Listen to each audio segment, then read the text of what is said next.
remember when Marita came to the shadow process and everybody was looking for the negative qualities they needed to embrace. Marita couldn't even say hers, and I kept asking, what is so horrible that you can't even say it? And she said, because of my background, mine is that I'm a Nazi. I was born in Germany in 1955, 10 years after the war. I found out when I was 11 or 12 what my country had done. This is a subject we never talked about. My grandfather wouldn't tell me about his experience. My mother wants nothing to do with this.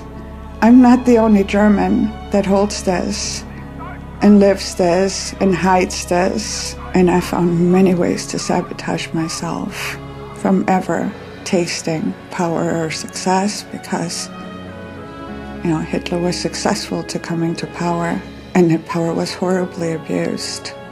I didn't interact with any Germans at all. I stayed away from them, and I did not want to interact with any Jewish person because I didn't want to cause any more pain, and I was ashamed.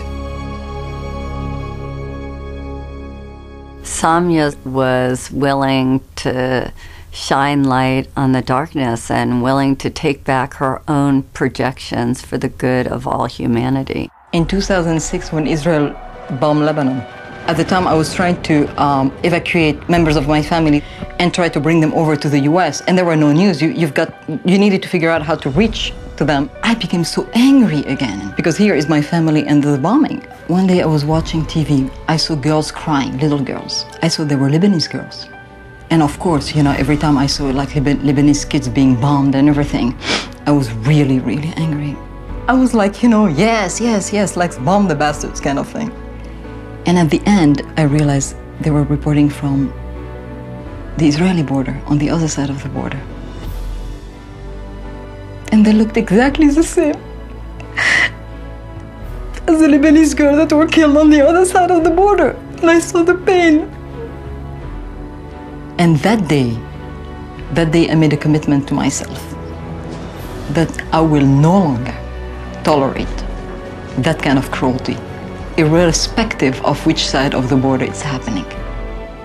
Now, I'm not saying that if you and I rise up to become the people that we are capable of being, that we will rid this planet of war in our lifetime.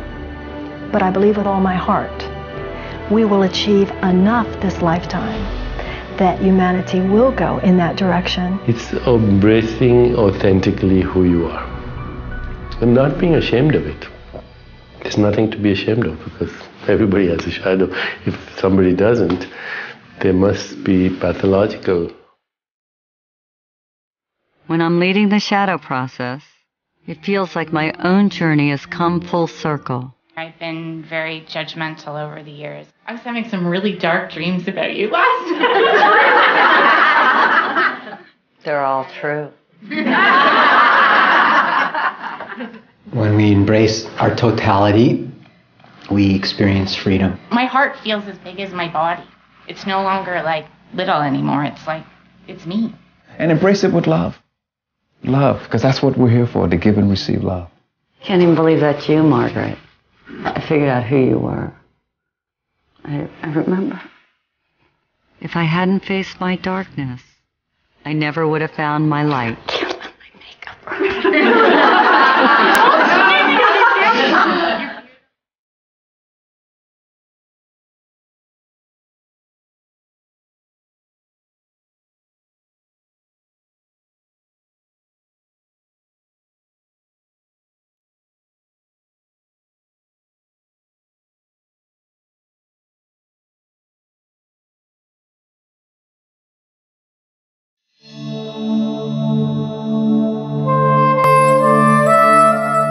Our deepest fear is not that we're inadequate. Our deepest fear is that we are powerful beyond measure. It's our light, not our darkness, that most frightens us. We ask ourselves, who am I to be brilliant, gorgeous, talented, and fabulous? But actually, who are you not to be? You are a child of God. Your playing small doesn't serve the world. There's nothing enlightened about shrinking so that other people won't feel insecure around you. We are all meant to shine, as children do. We were born to make manifest the glory of God that is within us. It's not just in some of us, it's in everyone. And as we let our own light shine, we unconsciously give other people permission to do the same. As we are liberated from our own fear, our presence automatically liberates others.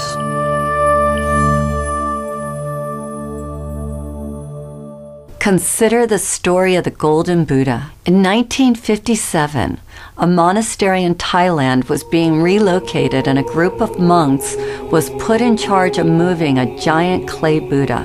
In the midst of the move, one of the monks noticed a crack in the Buddha. Concerned about damaging the idol, the monks decided to wait a day before continuing with their task. Later on, one of the monks came to check on the giant statue. He shined his flashlight over the entire Buddha, and when he reached the crack, he saw something reflected back at him.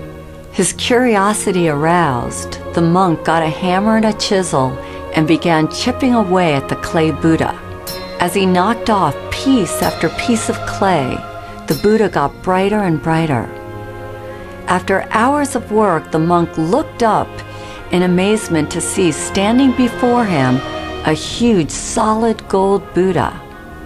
Historians believe the Buddha had been covered with clay by Thai monks several hundred years earlier before an attack by the Burmese army. They covered the Buddha to protect it. In the attack, all the monks were killed. So it wasn't until 1957 that the great treasure was discovered. Like the Buddha, our outer shell protects us from the world. Our real treasure is hidden within. We human beings unconsciously hide our inner gold under a layer of clay.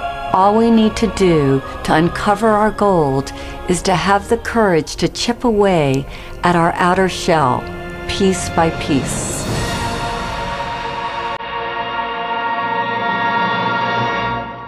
You can't fight darkness with darkness, but you can switch on the light. All of the work we do on the shadow is to get us to this point where we can forgive. To do forgiveness, we put blindfolds on to make it safe for people to share their deepest secrets.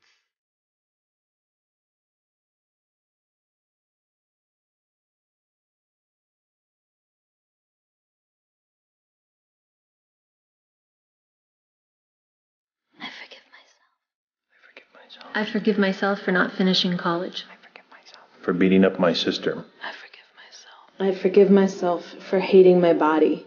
For screaming at my kids. For not laughing enough. For thinking I'm a stupid, incompetent asshole. For stealing from my first boss. For being rich. For being beautiful. For drinking too much. Not speaking out. I forgive myself. For not laughing enough. I forgive myself.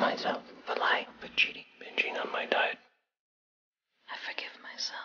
Forgive myself. I forgive myself. Forgive myself. I forgive myself for everything. You are forgiven. You are forgiven. You are forgiven. You are completely forgiven.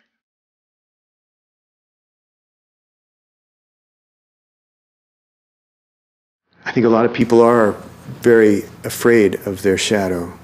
They don't even want to consider that they have one. Brent is one of the holiest men that I know, and he is so spiritually evolved because he uses the pain of his past to be the greatest expression of himself today. This story really began for me when I was 9 years old, and I was attending a summer camp that was managed by an order of religious men. During that summer, I was molested by one of the religious men. I remember that experience being a beginning of a split for me, from myself. It happened a number of other times during that period of time I was at that camp. I was always afraid that that guy was going to come in the middle of the night. I even went so far as to borrow a knife from someone that I kept under the pillow, As a 9-year-old kid, I remember I just felt like some part of me died at that time. I went on with my life, holding on to that secret, holding on to that shame of not really being connected with myself anymore.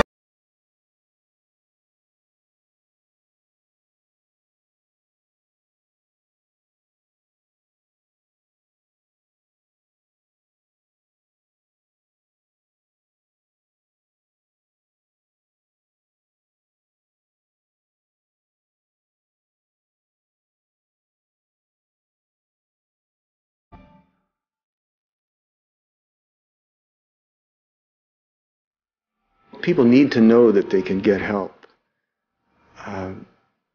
that they don't have to carry their shame alone, that they don't have to live in a secret, and that there are people that are holding the light for them, that are willing to see them as they are through the shadow.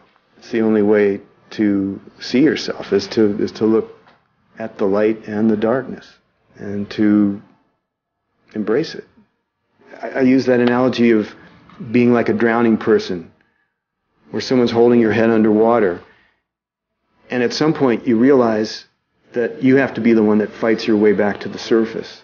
What happened to me as a child has given me a real depth of compassion, which I'm so grateful for, because it's so clear to me when I work with people how they're suffering, how they're hiding. And it's been the greatest gift of my life that I'm in a position where I can honor people in that way. I'm just so grateful to be able to connect with people on that most vulnerable level, that deepest level of the soul. I regained my faith because I asked for it. Forgiveness doesn't happen in your head until it happens in your heart. My mom was walking downtown Beirut with the young Israelis, and she turns to my dad, and her mother had been killed by the Israelis. She goes, "Mustafa, these are young soldiers, don't they have a mother?" And if she can forgive, who are we not to forgive? Well, you can't move on if you don't forgive. The train stops if you don't forgive. And mostly, you got to forgive yourself for taking whatever happened to you too deep, to a deep place that it shut you down. The universe will deal with that person's karma. You don't have to worry that if you, quote unquote, forgive them, that they'll now live an undeserved, wonderful life. Each and every one of us needs to work full time on self-forgiveness. Our motivation to forgive is increased when we understand why it's so important. It's not just to make their day better, it's to free you. And forgiveness is the hallway between the past and the future. The future expression of who we are as a planet, as our country in America, depends on the people that grow up, that become the next presidents, that become the next politicians, economists. We want to make a difference. We want to somehow get it right, to feel like we did, or at least we tried to do what we came here to do. That is the gold that is being mined today. But that's because the world is growing. We are entering a new age. That's what's going on. That's why we're talking about this. You are a force of love. You are made from love. And love is the most forceful energy you could ever have. Accept that energy. Accept who you are. Accept your inheritance, if you will. You're the total being of love, and don't waste a minute of it. I've come full circle, and this is the external of what was going on inside of me. It's how we are able to perceive everything in life as an opportunity for growth.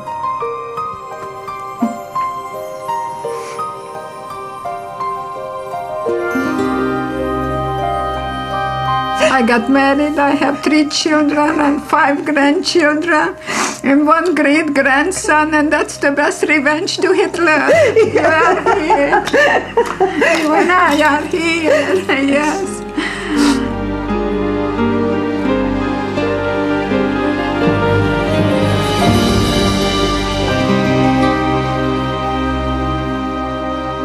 So if you want authentic peace of mind, creativity, kindness, compassion, joy, then you've got to understand your shadow and be okay with it. Celebrate it. If shadows could talk, they would tell us that we're as precious as 1,000,000 pounds of gold, that our brightest light can shine only when we've accepted our darkness, that there is wisdom in every wound, that there is a greater future waiting for us, that we are children of God and have a right to be here, that we were all created equal, that our pain is not personal, but belongs to every man and woman alive, that life is a magical journey of making peace with both our humanity and divinity. They would tell us that we deserve better, that we matter, that we are more than we ever dreamed possible, and that there's light at the end of the tunnel, that there is nobody in the world quite like you. What if you knew in every cell of your body that you were living a divine plan, a plan so important, so vital for the evolution of humankind? What if you knew that everything that was happening right now that doesn't fit your ego ideals is happening to support you in stepping out of the smallness of your darkest thought into the brilliance of your biggest dream? If you take this journey, I promise you that you're going to experience more love, more happiness than you've ever had before.